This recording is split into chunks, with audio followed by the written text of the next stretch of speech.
Hello and welcome to the Michael Shane Kelly Show.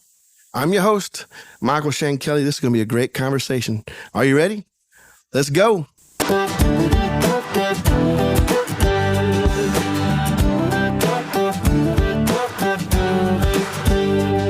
All right, here we are at the Michael Shane Kelly. That's very important because that's my whole name. Yeah, I love it. Not just partial.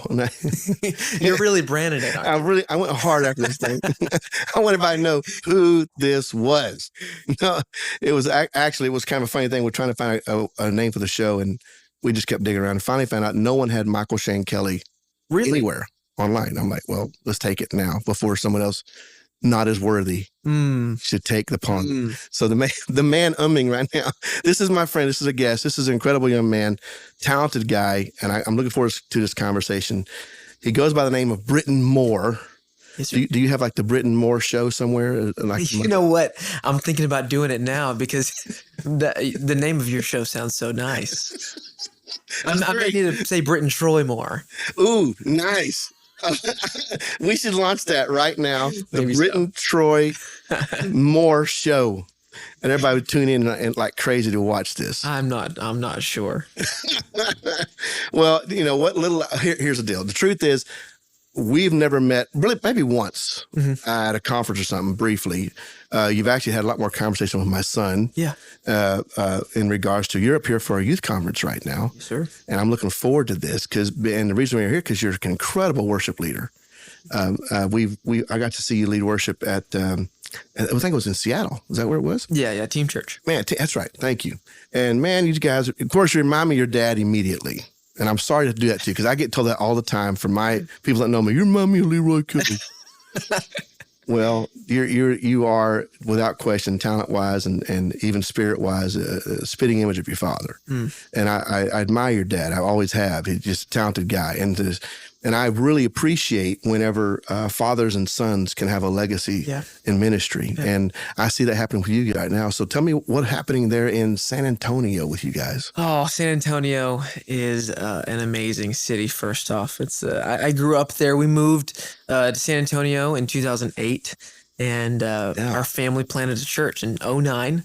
Wow. So ever since then, I've grown up there, grew up in the church, saw it go from nothing to what it is today. We've got 3 locations. And incredible. A lot of what I do is I work with our students. And then more recently, we have started doing some North Rock worship. And so getting to write worship music. And I get to lead alongside my brother and Mason. So it's a good time. Well, you know, we just had a light fall over here in the studio, and I'll have my rep fix that. Hold on a second. What in the world? Here. The good news is I got an edit guy to fix all this. Yeah, you splice it up. He'll splice it right out of there. Like it never happened. Thank you. Yeah, that's it. Oh, I fell over. All right, so we'll just cut right back in. Thank you, sir. It's very helpful of you. I appreciate it. All right, so we're talking about the church now. What the name of the church there in San Antonio is? North Rock Church. North Rock Church. Yes, sir. Why do you know why it was named North Rock Church? You know, I don't know the origin story. My dad could give you a little bit more info.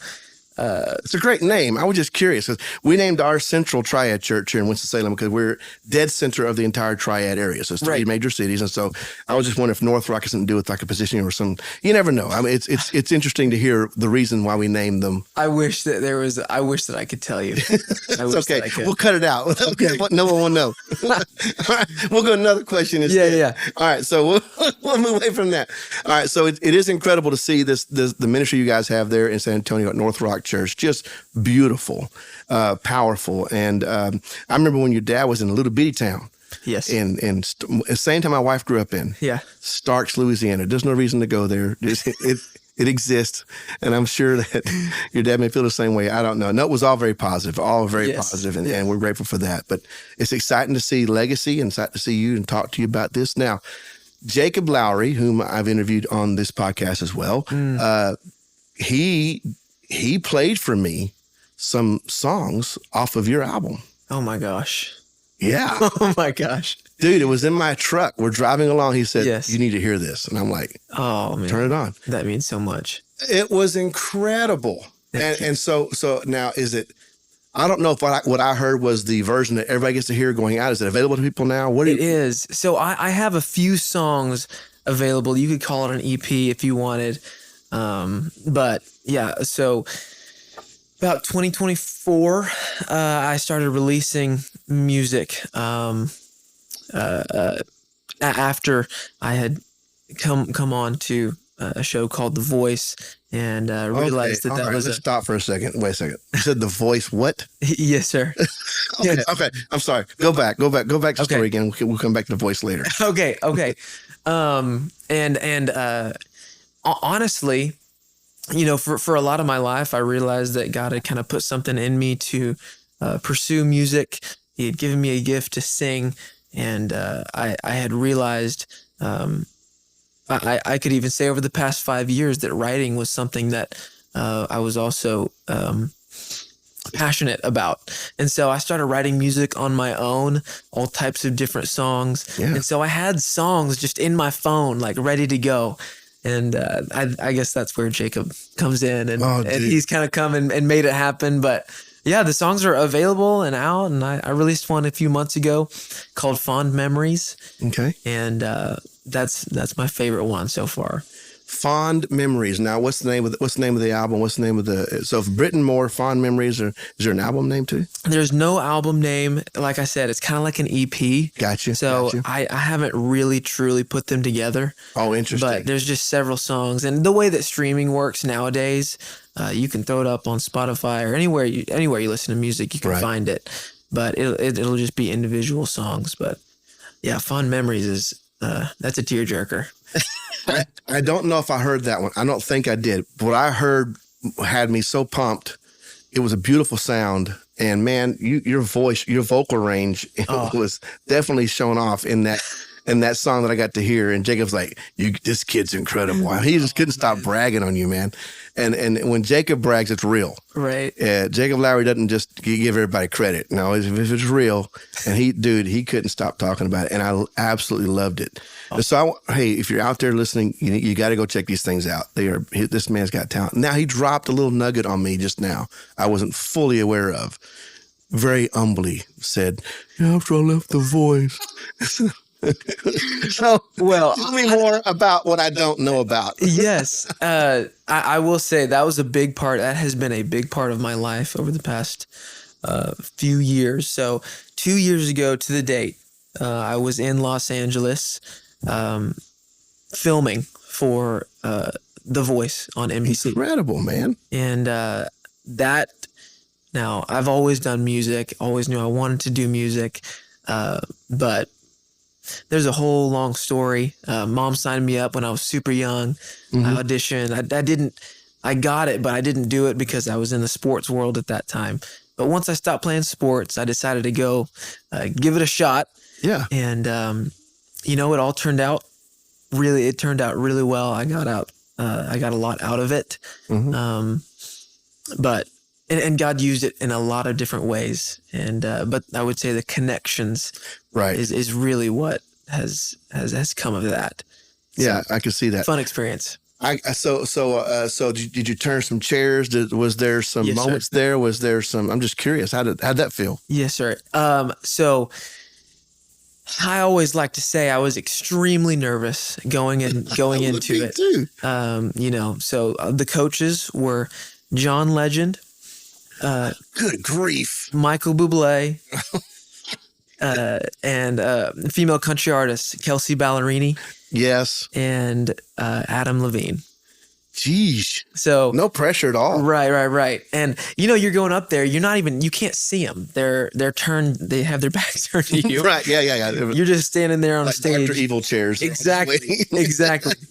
And I sang a song called Yellow by Coldplay. Oh yeah. And ended up getting all 4 chairs.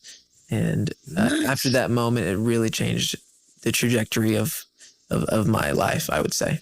Man, that's incredible, dude. Not everybody can say that kind of thing happened, and what a blessing that God put you in that spot. Absolutely. It is true. I mean, winning or losing the show isn't really the deal. It's the connections you make while being in that situation. That's the truth. And how you handle yourself in those situations will make those connections real or not. Yes, sir. You know, we've definitely seen moments where people mishandled that opportunity. Mm-hmm. But you have the right kind of spirit about you. I can see that you're the kind of person like, okay, I'm here to learn, here to receive, here to connect. Absolutely. And that's a beautiful. More young people need to have that. I would like to say that I was like that. When I walked in the room, I want to know more about how to do a certain thing. Yeah, It seems like today everybody knows everything already because we have Google, right? And Google can tell us all the answers, and it doesn't matter if you got the Chat GPT on you there. Chat going on. Who needs a sermon? The chat can tell me. Oh no! It's funny stuff, and so, but to hear that in your spirit and to see that in your talent, that's really cool. Now, you mentioned briefly an athletic career. What was that all about? Yes, sir. So when I was young, growing up until after my freshman year of college, so I played football and baseball growing up. Was a quarterback for the football team and played baseball at the varsity level all 4 years. Went to the state championship my senior year. Nice. Ended up getting the opportunity to go play a year in college at a JUCO, and then that's when I realized that God had a different calling on my life, and so I moved back home. Wow. But so what you're saying is you have no talent at all to share with the world physically. Not anymore. Not anymore. I've heard you sing. Now I hear this other stuff about sports. Incredible, man. That is really beautiful. So you were the quarterback. That's incredible. Baseball also went to college for baseball. Yes, sir. That's beautiful, man. Congratulations to you on that. That takes a lot of work and a lot of effort. I can only imagine. I never tried. Yeah. The best I was doing at the time was playing basketball in the church league. There you go. There you go. That was our big moment back in the day. That's how we got to be heroes or goats. I love that. I kind of wish I had that, honestly. Man, it had its moments. As a matter of fact, it's where Jacob Lowry and I really got to know each other, was playing basketball against each other. Peak athleticism right there. The best. People would line up for yards to watch. There you go. To see us play in our best. And of course, John was the same way, Ragsdale. And anyway, that's just kind of the way it was for us. So we're talking about your past. How old are you now? I'm 23. Man, you're still that's a young man. Just turned powerful, 23, man. yes, sir. And I've already accomplished all this. So what's your dreams? What do you want to try to see fulfilled? What are you thinking about? I mean, I'm not expecting to know the answer. I didn't know it when I was 23. Yeah. I was married at 21. I'm just trying to survive the year, man. But right now I'm seeing all this. What are you dreaming about? Well, praying that marriage is in the cards, absolutely. I understand that. But as far as career goes, life-wise, the more I get into music, the more I realize that God's really called me there. Oh, I believe that. And of course, I'm continuing to serve at the church, and I'm on staff, and I work with our students. Yeah. So right now, more recently, I have gotten the opportunity to write for North Rock and for some other people, some other churches. Beautiful. And it's really just been an amazing thing. I think God's opened some doors that could have only been Him. Right. And so it's just really cool to see. Right now, I'm at a stage where when I stopped playing baseball and I moved back home, God stripped everything away. Yes, sir. Through that season, I learned that 100% of the direction of my life was going to be whatever he wanted. I guess I had to realize that I have to lean on Him wholeheartedly. And now I've seen where that's gotten me. Yeah. And it's been unbelievable. And the stories that have come of that. And so now, staying in that same mindset, whenever He opens a door, I walk through it. Whenever He closes a door, I take a step back. Sometimes that's difficult because you have self ambitions. You want to be the biggest artist, or you want to be whatever. Right. You want to make the most money. That's not necessarily what it's all about. But So yeah, right now I'm just taking the opportunities that he's opened up for me. So Man, for a 20, you said 23-year-old man? yes, sir. That's a lot of wisdom. You have received a lot of wisdom in your life because knowing when God opens a door, that's a beautiful thing to recognize. Yes.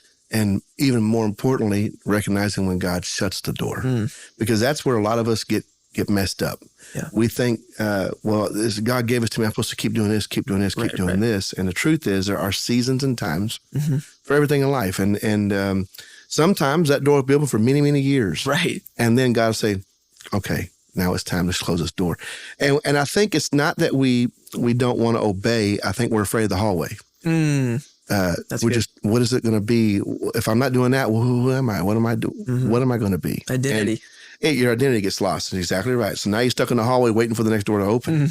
And many of us are afraid how dark the hallway might seem. Yeah. And so I think in life we deal with that. So to hear you say, recognizing when God closes the door, that's a beautiful thing because it will change your life. Yes. You know, in our ministry, we've had moments where we pastored and then God said, "Okay, enough of that. Now you're going to pastor somewhere else." You're like, "I have no plans. I know, just follow me. Right. I'll get in the hallway and I'll lead you to the next door." So it's a beautiful concept when you realize that we can trust Him. Absolutely. Through the doors opening and shutting.